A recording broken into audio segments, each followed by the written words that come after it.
In 1989, an 18-year-old girl went out to a party with friends in a small Michigan town. She never came home. 3 months later, her body was found in the woods. She had been brutally beaten, and it appeared she had been sexually assaulted. Her murder became a cold case until 2014, when her killers were convicted of her murder. But some people aren't sure her real killer is behind bars. Whoever did this is still out there. Who killed Shannon Siders?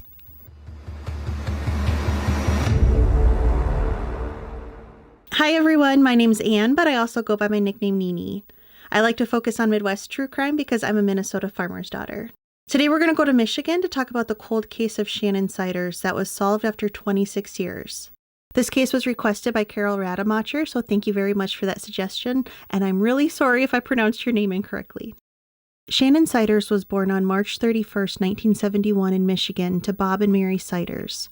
Her parents divorced when she was 5, and her mom moved to Mackinac Island in the Upper Peninsula. Shannon lived full-time with her dad in Newaygo, Michigan, and would visit her mom.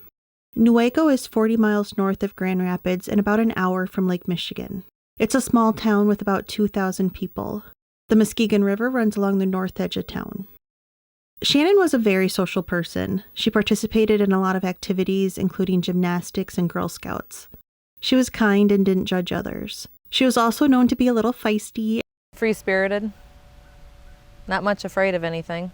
Shannon was the type of person that you could tell anything to without judgment. She was sweet and caring.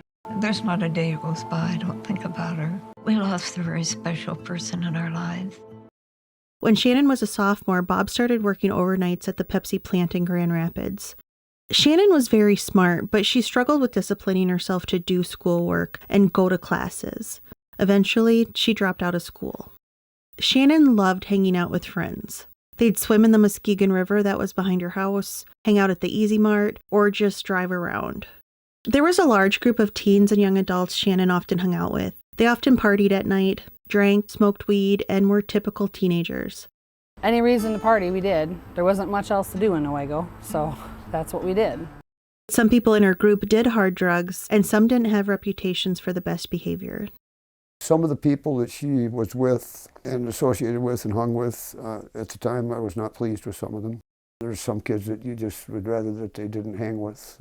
In retrospect, I was wrong about some of them and right about others. In the summer of 1989, Shannon was 18 years old. She got a new puppy she named Keisha and absolutely adored her puppy. She had a boyfriend named Brian Aish. He was polite and treated Shannon well. Shannon told her cousin that Brian was the love of her life and she wanted to marry him someday. Brian felt the same. I miss her, and I truly did love her. After some time, I had, members of her family tell me it was time to move on. So I did. In mid-July, Brian went to Cincinnati to work. Shannon was trying to decide what to do with her life, which is, I think, something every 18-year-old struggles with. Bob was trying to encourage her to go back to school and get a diploma, or at least pursue a GED. On the afternoon of July 17, 1989, Shannon went swimming with her close friend Carol Glassner and Carol's boyfriend Paul Jones. They dropped Shannon off at home afterwards. That evening, Shannon called Carol and asked for a ride to a party. Carol couldn't because she was babysitting. Paul spoke on the phone with Shannon but told her he couldn't give her a ride. At 9:55 p.m., Brian called Shannon from his Cincinnati motel. It was a normal conversation. Shannon told him her plans to hang out with people that night. She then started getting ready to go out. Between 10:15 and 10:30, Bob left to go to work at the Pepsi plant. Just gotten done with her bath and come out of the bathroom with her hair wrapped in a towel and sweats on. And started up the steps, and I was on my way out. I come back in because she came out of the bathroom, and I says, I'm going, I'll see you, I love you. And she came back down, and I kissed her in the forehead, and that's the last I saw her.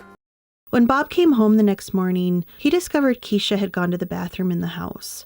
Shannon usually took really good care of Keisha. Bob went to her bedroom thinking Shannon was sleeping, but found her bed was made, and Shannon wasn't home. Shannon often spent the night at a friend's house, but she usually let her dad know when she was doing that. Bob cleaned up the mess the puppy had made and then did some things around the house for a few hours before he went to sleep. He woke up around 9 p.m. to get ready for his night shift. Shannon still was not home. Bob called some of her friends to see if she was hanging out with them, but she wasn't with them. Shannon had ran away from home when she was 16, and she went to her mom's house in the UP. Bob was wondering maybe this was a similar situation. But when he called Mary, Shannon wasn't with her. Bob wondered if maybe she went to Ohio, but when he called Brian, Shannon wasn't there either. By July 20th, there was still no sign of Shannon, so Bob reported her missing. Bob then went gung-ho into searching for his daughter. He checked every place he could think of that she might have went to. He printed hundreds of flyers and gave them to almost every business in Newaygo. He gave the flyers to truck drivers who came to the Pepsi plant in Grand Rapids. He even sent flyers to the Pepsi plant in Sault Ste. Marie, which was close to where Mary lived, in case Shannon was in that area. Bob got a list of every police department and sheriff's office in Michigan and mailed each one a flyer. He even offered a reward and received some calls from people who truly believed they had spotted Shannon, but they actually hadn't. But he also received some calls from jerks who pretended they had spotted Shannon just because they wanted the reward money. As each day passed and there was still no sign of Shannon, her loved ones began to fear the worst. It was very difficult. It was the last thing I thought of at night and the first thing I thought of in the morning.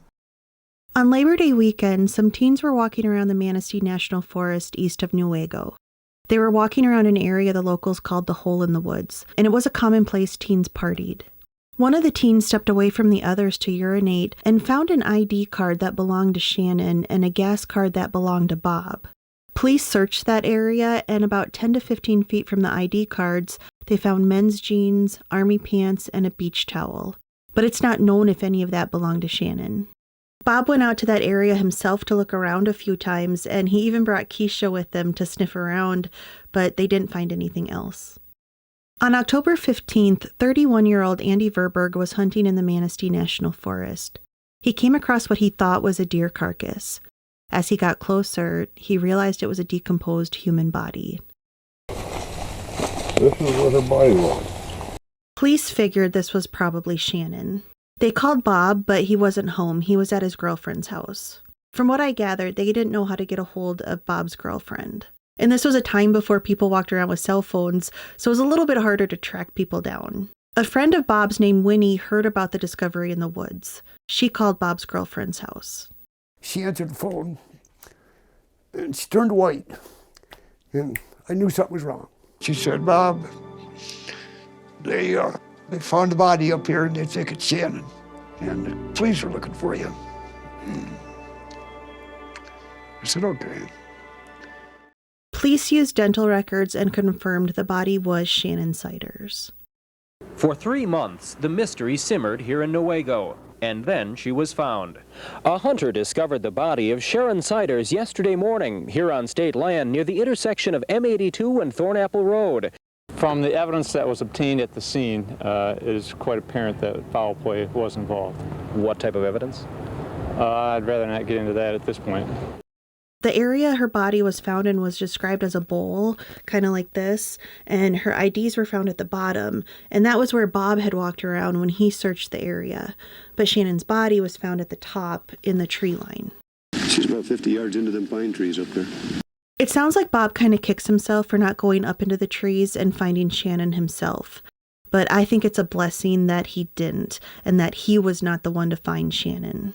Her body was in rough shape. It had been out in the woods for 3 months, exposed to the heat and rain. Her tiny 5'2" body was pretty much just skeletal when they found it. Nobody should see a family member in that condition, let alone your daughter. Someone had beat the crap out of Shannon. She had black eyes, bruises on her hands, a broken nose, broken ribs, a broken vertebrae, and a broken scapula. Animals, unfortunately, had gotten to her body. Her head was found about 14 feet from her body. Her left hand was never found. She had been beaten multiple times in her head, and that was her cause of death. I don't think she lived through all that abuse.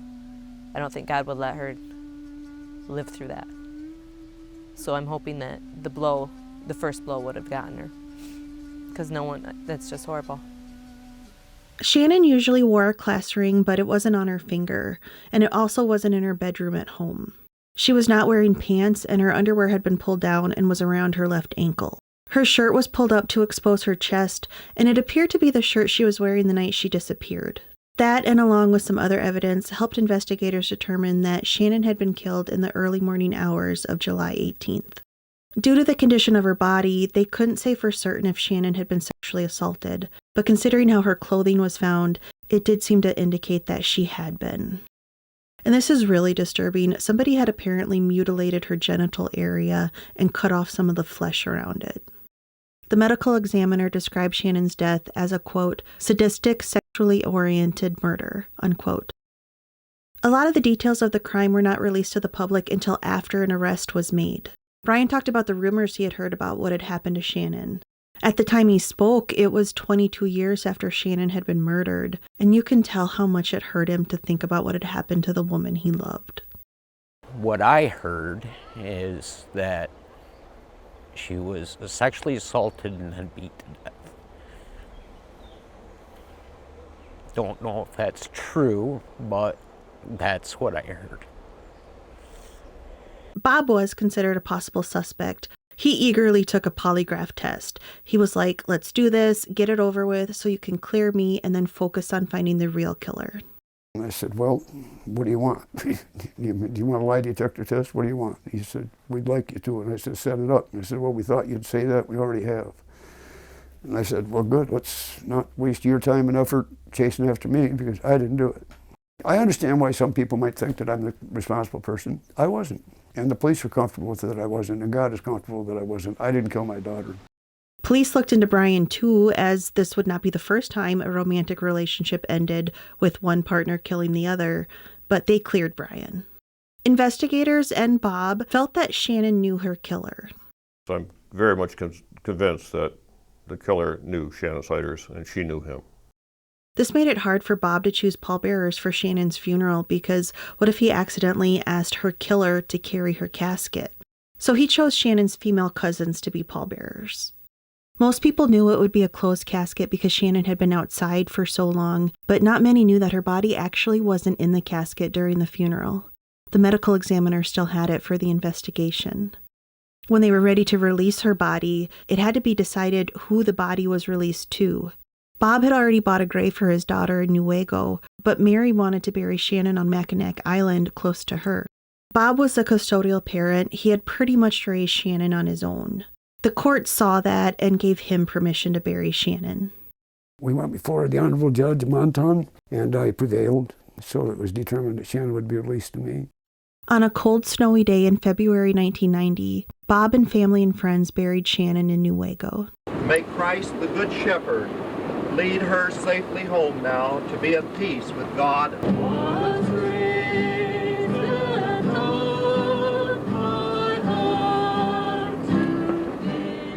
Some of her friends asked Bob if they could write letters to Shannon and leave them in her casket, and he agreed to that. She wouldn't have liked this day.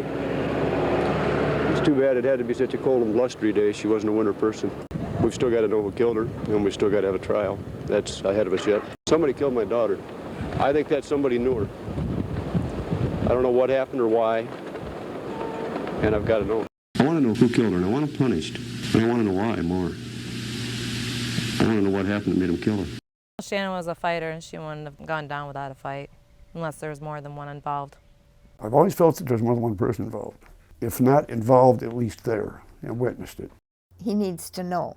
With me, I turned it over to God years ago because I can't handle it. It's beyond me. Police thought Shannon's killer was probably someone in the group of people that she hung out with. I personally think that she went willingly from point A to point B with somebody she knew, and something happened. Police interviewed everybody she had hung out with the night she disappeared to try to piece together her final moments. Most had been intoxicated, so their memory wasn't the best, but police were still able to put a timeline together of Shannon's last known activities.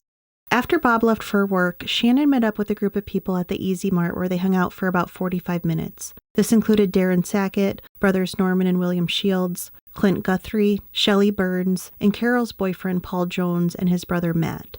Around 11:30 p.m., the group left the Easy Mart in 3 cars. Shannon rode in Paul's red 1990 Mercury Cougar. She knew me through my girlfriend, so she got in my car. They drove around for a while and then stopped at a gas station in Grant. The group hung out there until around 2 a.m., then left and headed north back to Newaygo. Shannon again rode in Paul's car and sat in the front seat between Paul and Matt. Darren Sackett got in William Shields' car and they drove in front of Paul. Darren said as they drove on M37, he looked behind them and was, quote-unquote, 90% certain he saw Paul turn off onto 88th Street and head east. The other cars continued on to Newaygo. Around 4 a.m., they were hanging out in a grocery store parking lot on the corner of M37 and M82. Paul's car pulled into the parking lot and it was just Paul and Matt. They said they had dropped Shannon off at home. The group continued to drink and hang out until the sun came up. Police brought Paul and Matt Jones in for questioning. They confirmed they had hung out with Shannon that night, and they said they dropped her off at home around 2 a.m. We were going to go into Shannon's and drink beer and watch TV. When we got there, she said she was too tired, she was going to go to bed. And so we dropped her off. Well, as we drive by, I seen TV on, I seen the fellow jump down.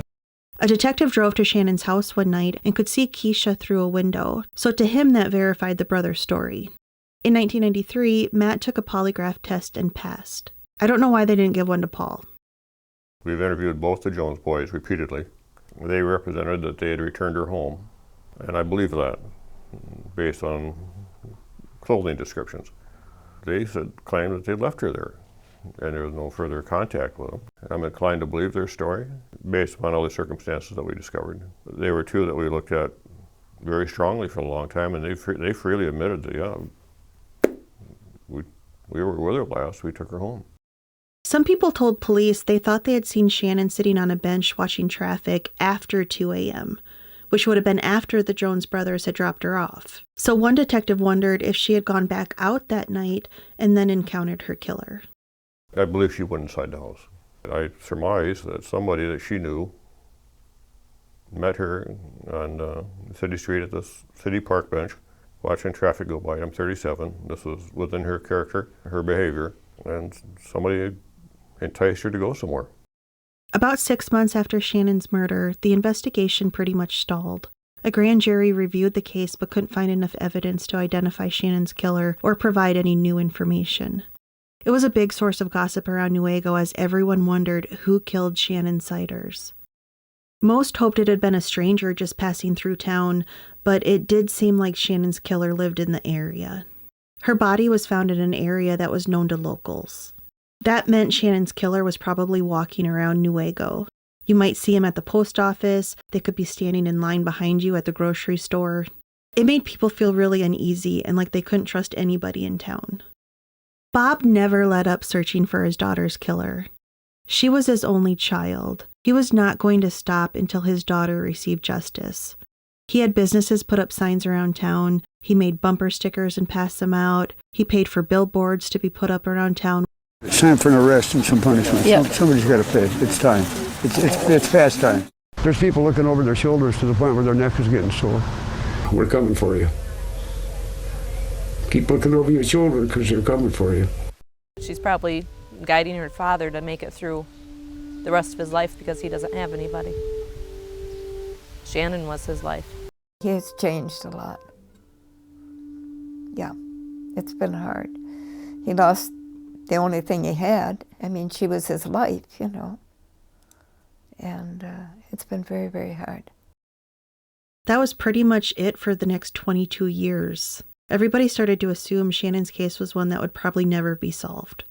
In 2011, a memorial walk was held to honor Shannon and bring attention to her case. We're going to release balloons one at a time in memory of Shannon for her 22 years since she's been gone.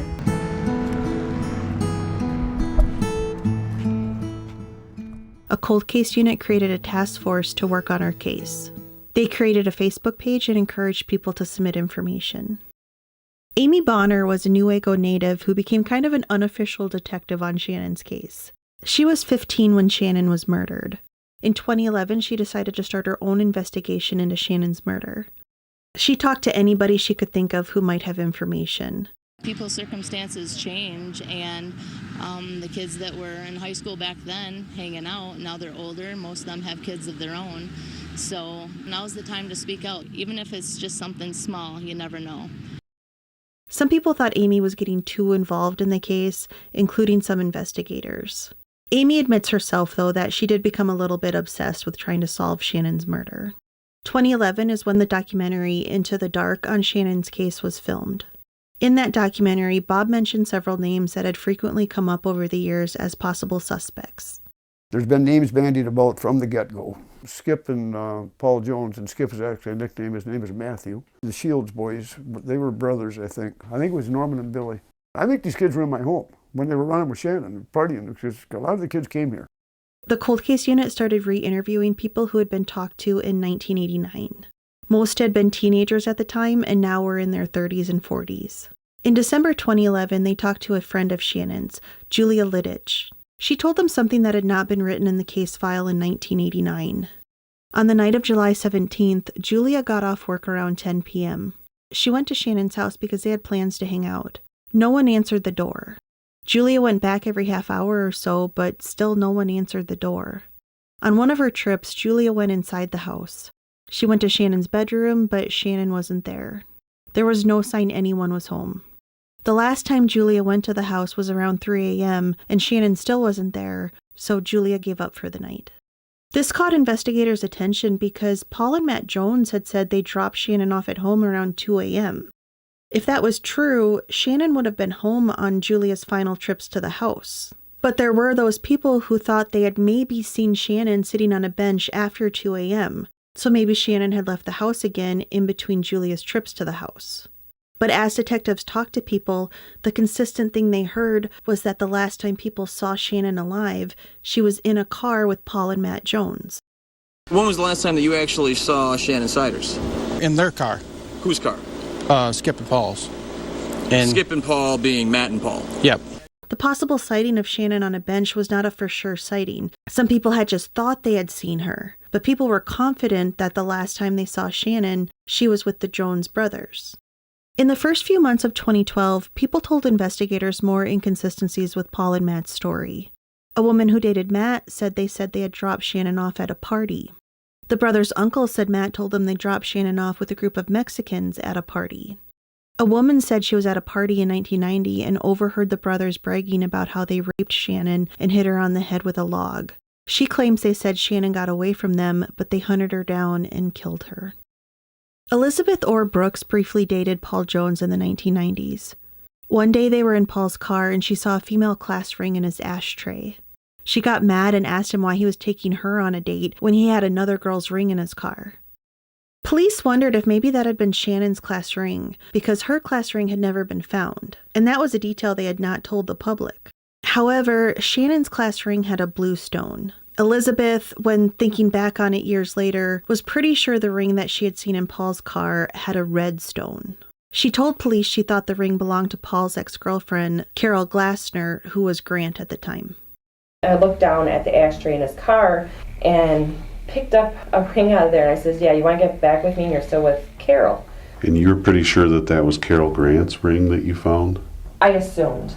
Investigators made the tough decision to exhume Shannon's body. They wanted to see if they could gather any DNA that technology couldn't find in 1989. They also wanted to read the letters that Shannon's friends had put in the casket because they had received a tip that one of those letters was a confession to Shannon's murder. Bob gave them his blessing because he was okay with whatever they had to do to find his daughter's killer. If she can help the team resolve this case, I support the fact that they had to do this. I was never opposed to it. I think that Shannon might be able to give them some answers. There's been so much advance in forensic science today that hopefully it's going to be a good thing. What message would you have now for Shannon's killer? Well, you've gotten away with this for 23 years, and it's not going to be much longer. You've got a good cold case team, and they're working hard, they're working diligently, and they're getting closer. And they've got a special pair of handcuffs that's going to go on you very soon. On July 26, 2012, Bob watched as his daughter's casket was exhumed. Unfortunately, none of the letters contained a confession. Pathologists examined Shannon's body. They found hair in her hand. Everyone wondered if that could possibly be the killer's hair that Shannon grabbed as she was being killed. But it ended up being Shannon's own hair. Unfortunately, they did not find any new DNA on Shannon to help solve her case. On October 15, 2012, exactly 23 years after Shannon's body was found in the woods, family and friends gathered to rebury Shannon. Now we can return her to her grave and send her on her journey.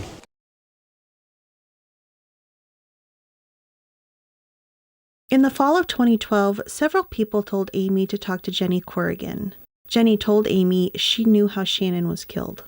That night in 1989, Jenny was riding around in a car driven by Dean Robinson. Dean was 19 and Jenny was 14 at the time. They were driving around the area of the woods where Shannon's body was later found, and they were looking for parties and Dean's girlfriend. Around 4 or 5 a.m., a maroon car approached them. They could see 2 males in the car. The driver got out and was stumbling all over and obviously drunk.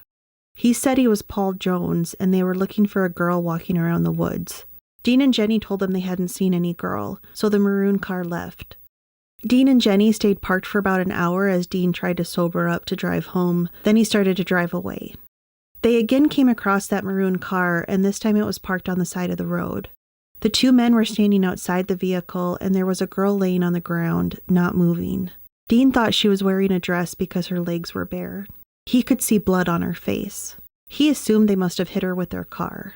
He told Jenny to stay in the car, and he started running towards them to help. He tripped and landed on his hands and knees. The man who said he was Paul Jones kicked Dean in his head. Dean ran back to his car as Jenny blared the horn. As Dean got in his car, he saw one of the men pull the girl towards their vehicle, but he didn't see if they actually put her in the car. Dean figured they were taking her to the hospital. He figured they were drunk like he was, and he didn't want to get them in trouble. Jenny was very shaken up by what they had witnessed. Dean told her to keep her mouth shut, and over the years reminded her to not say anything about what they had seen that night.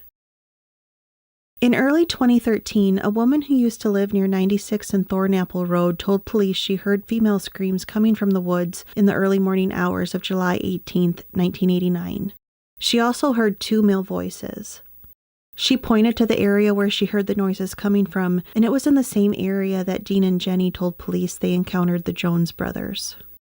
Police came up with a theory that Paul and Matt Jones had killed Shannon. Around 2 a.m. on July 18, 1989, when the group was traveling north to Newaygo from Grant, Darren Sackett was sure he had seen Paul's car turn off onto 88th Street. The area Paul was driving towards was where Shannon's body was later found. The group didn't see the brothers again until 2 hours later, around 4 a.m.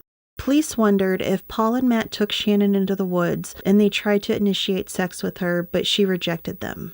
They kept trying, and at some point she was able to get away from them and run into the woods. That could be when Dean and Jenny came across Paul and Matt when they were looking for Shannon.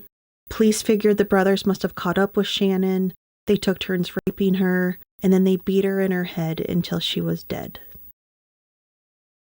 It's not like the brothers were upstanding citizens in the years after Shannon's murder. Matt was once charged with domestic violence.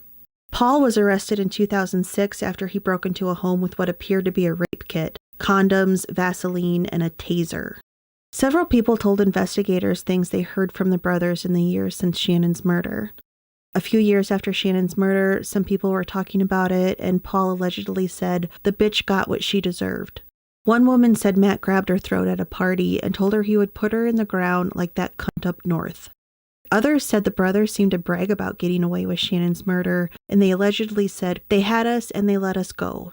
A man told police after Shannon's body was found, Matt and Paul came to his house and he overheard them talking about murdering Shannon. The brothers' own uncle, Ron King, said he heard them brag about physically abusing a woman. He claims they said they shouldn't have hit her so hard and she should have just given them what they wanted. In June 2014, Paul and Matt Jones were arrested for the murder of Shannon Siders. 2 brothers busted 25 years after a Newaygo teen was found dead in the forest. I'd like to know what happened that made him kill her. You know, what went wrong that night that went from some sort of a party to a homicide. It's a good day. It's not the end. It's the beginning of the end. Their trial began in April 2015 when Matt was 44 and Paul was 42. I'm sorry to make a joke about their appearances, but the brothers really look like they just need a brother with curly hair, and they could be the Three Stooges. The evidence against the brothers was basically circumstantial. There was no DNA that connected them to the crime. It was all based on witness testimony. Dean and Jenny testified about what they saw that night. There was no freaking way. I wasn't gonna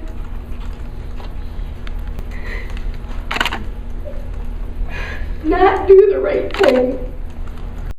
Dean had lived a life filled with drugs and had been in jail and prison several times for things like home invasion and assault. He was serving a prison sentence at the time he testified, hence the orange duds. I can see somebody laying off to the side, off to the driver's side, and it just felt like I rolled up on an accident, and their headlights are in us, our headlights are into them, and I got out of the car and I went to running, and there was one person standing over top of the person there, and they looked frantic, like something had happened, and as I went across in front of my car, I just stepped, and I tripped and I fell. It must have startled the guy standing there. He turned around and I got kicked right here in my right above the eye right here. I had blood in my face, and then somebody was coming around the back of the car, and at that time, Jenny, she laid on the horn, and it stopped everything. Everybody froze up right then and there. I get going back to the car, and they got in the car, grabbed the person laying there, drug them off to their car, and I got in my car and I'm backing up out of there. They're backing up out of there at the same time. Shannon's neighbor, Vicki Cavazos, testified that she took trash out around 3:15 a.m. on either July 17th or 18th. She saw a small dark car in front of Shannon's house and an argument coming from that area. She claimed to hear a male say, "You're a lying bitch," and a female say, "Wait, I want to go with you." If that was July 18th, that means Shannon did leave her house after the Jones brothers dropped her off. But Vicki couldn't remember for certain if it was 3:15 on July 17th or July 18th. The jury found Paul guilty of second-degree murder, and he was sentenced to 30 to 75 years in prison. Matt was found guilty of first-degree murder and sentenced to life in prison without parole. She's free now. Her spirit is free with her ancestors. And I believe she's happy now. The brothers appealed their convictions, but in February 2017, a 3-judge panel upheld their convictions. In 2020, Bill Proctor, who was a former investigative journalist from Detroit, started looking into the possibility of the Jones brothers' innocence. One person he interviewed was Dean Robinson. Dean was in prison again for a new sentence, this time for assault with intent to cause bodily harm. He was apparently reflecting on his life and wanted to amend for his sins or something. A bombshell revelation in a Newaygo County cold case. The murder of Shannon Siders, one of the key witnesses against the brothers convicted in her murder, recanted his testimony. Yeah, saying he lied on the stand. And not only that, he claims he had never even seen the brothers outside of a courtroom and that law enforcement fed him information before the trial. In exchange for his testimony, prosecutors took 5 years off his prison sentence. He had never seen the brothers in the woods that night. In fact, he said he'd never seen the brothers at all until he testified at the trial. Dean signed an affidavit admitting he had lied under oath. According to Paul and Matt's lawyers, Jenny was in on the lie because she was dating Dean at the time, and she wanted him out of prison early so she could be with him. But Jenny insists what she said about she and Dean coming across the brothers in the woods that night is the truth. A few inmates told Bill when Jenny would come to visit Dean in prison, they overheard the two planning on how to tell their fake story. They 100% made up the whole thing. I know that for certain because I was there when the story was being put together. When I asked Dean about 2 innocent guys going to prison, he said, "Screw them. I don't give a fuck about them. I'm doing whatever it takes to get out of prison." It came to light that other people who had testified at the brothers' trial also received benefits in exchange for their testimony. One guy was a felon who had 40 months taken off of his sentence. Ron King, the uncle who testified he heard Paul and Matt talking about physically abusing a woman, had been facing drug charges for dealing drugs to Newaygo teens. He got a deal in exchange for his testimony. He did a lot of LSD. A lot of LSD. One juror spoke out after the trial and said Ron's testimony was key to her finding the brothers guilty because she felt, why would an uncle lie about his nephews? Jurors didn't know that some of the people had received deals in exchange for testifying. When this came out, some of the jurors began to wonder if they had made the wrong decision by finding the brothers guilty. I 100% believed what was presented to me during the trial. I don't know if I should feel bad because I sent an innocent person to jail, because it was hard enough to send a guilty person to jail.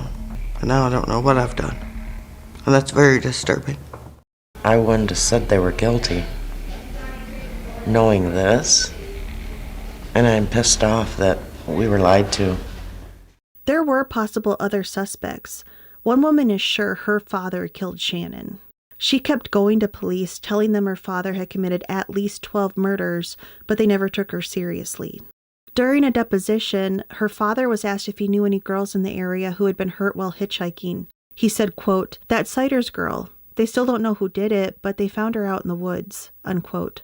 He was asked how he knew she was hitchhiking. He said, quote, "Well, not exactly hitchhiking. I don't know what she was doing," unquote. There is another set of brothers who have the last name Jones, Roy, Kimmer, and Dean. Police looked at them in 1989 as possible suspects in Shannon's murder. They had a reputation for being mean drunks and had been arrested a few times. Dean ended his own life shortly after he was questioned by police, and he told them he thought Roy and Kimmer had killed Shannon. Roy was sent to prison in 2020 after he tried to kill police officers when they tried to arrest him. An ex-girlfriend claimed Kimmer once dragged her on the ground, then slapped her head against a tree. She claimed he took her to the same area in the woods where Shannon's body had been found and tried to rape her. As she fought back, she claims he said, "Do you want to be dead like Shannon?" Paul and Matt claim Shannon was riding around in a car with Norman Shields on the night of July 17th, but he made Shannon uncomfortable, so she asked Paul to give her a ride home. Norman and his brother William were considered possible suspects because they were in the group that was hanging out that night. They took polygraph tests in the fall of 2012 regarding Shannon's murder, and both were inconclusive. Clint Guthrie was another one who was in the group that night and considered a possible suspect. He also took a polygraph test in the fall of 2012, and his indicated he was not being truthful. Bill Proctor feels strong that Paul and Matt Jones were wrongly convicted. The Jones brothers did not have anything to do with the death of Shannon Siders. It is a wrongful conviction. There is no forensic evidence indicating that the Jones brothers had anything to do with Shannon Siders' death. It was not presented in court. There are some people who agree with him. There's even a Facebook page dedicated to their innocence. All of the people that popped up 25 years after this happened changed their story. The only people that haven't changed their story are Paul and Skip. It's terrible, this young woman lost her life, but this tragedy's been compounded by sending Matt and Paul to prison. We only dropped Shannon off at her home, saw her walk into her house, and then we drove away. And my brother and I were just convenient for the cold case team and prosecution to get convictions for their own political attainment and public approval. People need to know that DNA didn't match us. There was no blood splatter on us. We were searched the next day by 2 cops and jail personnel the day after we were with Shannon. Our wrongful convictions are not justice for Shannon or anyone. Whoever did this is still out there. I could not find any more information on the trial. I really wish I could, because there has got to be more evidence that the jury saw in order to convict Paul and Matt. The only evidence I came across was witness testimony of people saying what they saw or heard Paul and Matt did. I also wish I could find out why they found Matt guilty of first-degree murder and Paul guilty of second-degree murder. I do feel the brothers most likely murdered Shannon. The last time Shannon was known to be seen was when she was in a car with the brothers heading in a direction where her body was later found. No one saw the brothers again until 4 a.m. They claim they dropped Shannon off at home at 2 a.m., but Julia Lidditch said she went to Shannon's house around 3 a.m. and nobody was home. So I'm not saying the brothers were wrongfully convicted. I just don't see a lot of evidence that clearly shows the brothers murdered Shannon. I hope for Bob Siders' sake that justice truly was achieved. He is such a cute old man. I just want to hug him. Shannon was his whole world. He mentioned in several interviews how he never got to be a grandfather. His love for his daughter is so obvious. Even though it took 26 years to get a conviction, he never gave up on finding his daughter's killer. Maybe I'm more bitter. I don't have any children, any grandchildren. Shannon was my only child. What could my grandchild have become? Maybe just a ditch digger, but it might be the person that discovered the cure for cancer. We're never going to know. It's those things, you think about those things. It becomes a hole in your heart. Does it ever get easier? No. Time changes it a little bit. I used to go to the funeral or the cemetery almost every day. I don't go up as often now. I go up to see her. I'm never going to have any grandchildren. I should have possibly even great-grandchildren by now. But that's not going to happen. No, it changes you. It doesn't get easier, but it doesn't get harder either. You know, everybody says closure. It's not closure. There's no, because it doesn't bring Shannon back. Nothing brings Shannon back. It's just justice. It's the right thing. Shannon can finally rest in peace now, and the family can go on. But it doesn't really change anything, except these guys are going to now pay for what they did 26 years ago. There's never closure. The word is justice. The Jones boys got the justice they deserved. We never get closure because Shannon's still going and she's always going to be gone. Those guys had 25 years to walk around and enjoy life, and Shannon didn't. Today she'd be 49. She's always 18 and a half in my mind. You're not supposed to bury your children, but you know, your children are supposed to bury you, but life goes on. I'm sure she would have had children. She wanted to be a mom, and she would have been a good mother. I missed all that. Shannon finally got the justice she deserved. That's all I have for this case. I'm very curious on your thoughts. Do you think the jury got it right and the Jones brothers are where they belong? Or do you think Shannon's killer is still out there? Thank you so much for watching. I'll see you next time. Bye.